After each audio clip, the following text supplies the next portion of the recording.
lagi bersama Neti Christina Pardosi di sini. Ya, kali ini aku bakal membahas sedikit demi sedikit tentang apa aja sih ilmu pendidikan yang harus kita kuasai di era 4.0, terutama di zaman modern pada saat ini. Sebelumnya aku mau ngucapin ke teman-teman dulu untuk selamat pagi teman-teman semuanya. Selamat beraktivitas, semoga teman-teman semua diberikan kesehatan dan kelancaran dalam melakukan aktivitasnya. Amin. Oke, kali ini buku yang akan aku resume, teman-teman bisa lihat sendiri bukunya. Judulnya apa? Iya, bener banget, Dasar-Dasar Ilmu Pendidikan. Nah, di sini siapa sih yang kalau sekolah itu masih mager atau males-malesan karena banyak tugas, banyak banget halangan, kadang gurunya juga ngejelasin nggak masuk ke otak kita.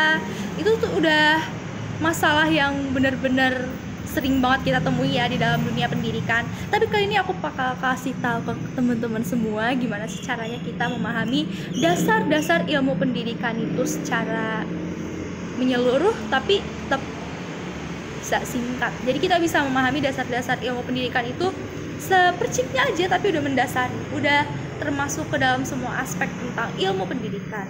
Oke, kalau mau tahu, ayo kita simak berikut ini.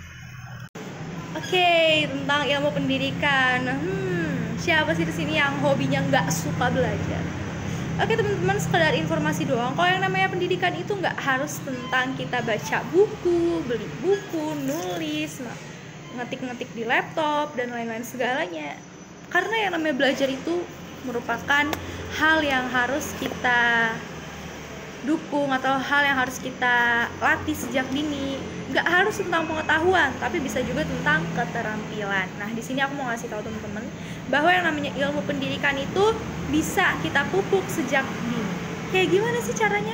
Yang pertama, kalian harus mengetahui dulu apa fungsi dari ilmu pendidikan. Banyak kan dari kalian yang mungkin masih nggak tahu tentang apa sih itu fungsi dari pendidikan yang sebenarnya. Mungkin kalian misalnya pengen punya cita-cita jadi dokter, pengen punya cita-cita jadi guru, atau pengen punya cita-cita jadi pengusaha.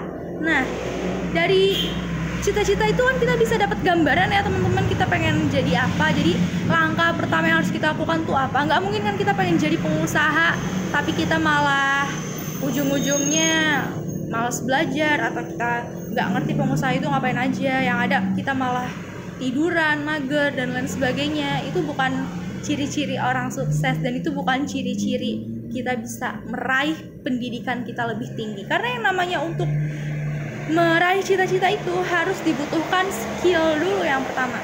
Kalau udah skill, baru pengalaman. Itu yang paling penting. Jadi kalian harus tahu dulu tujuan dari diri kalian itu untuk sukses itu kayak gimana, untuk apa kalian belajar. Oke? Lalu yang kedua, nah kalau sebelum kita belajar gini, sebenarnya kita harus mikirin dulu. Kalau misalnya kita udah tahu fungsi dari kita belajar itu apa, kita juga harus tahu fungsi kita untuk mendapatkan ilmu itu kayak gitu. Jadi maksudku itu begini loh teman-teman. Misalnya kita udah belajar, tapi kita nggak dapet ilmunya, jadi buat apa gitu? Kita seolah-olah belajar cuman pengen dapet nilai 100 di buku, atau belajar tapi pengen dapet perhatian dari teman-teman, perhatian dari guru atau dosen dan lain sebagainya. Oh, itu salah besar, nggak boleh itu ya. Karena yang namanya kita belajar itu, yang pertama kali harus kita atur dalam mindset kita adalah mendapatkan ilmu. Kalau kita udah mendapatkan ilmu, pasti ilmu itu akan masuk ke dalam kita. Caranya gimana? Kita harus senang dulu sama ilmu yang akan masuk ke dalam diri kita. Oke? Cara untuk kita bisa menerima ilmu dengan baik itu, buka hatinya.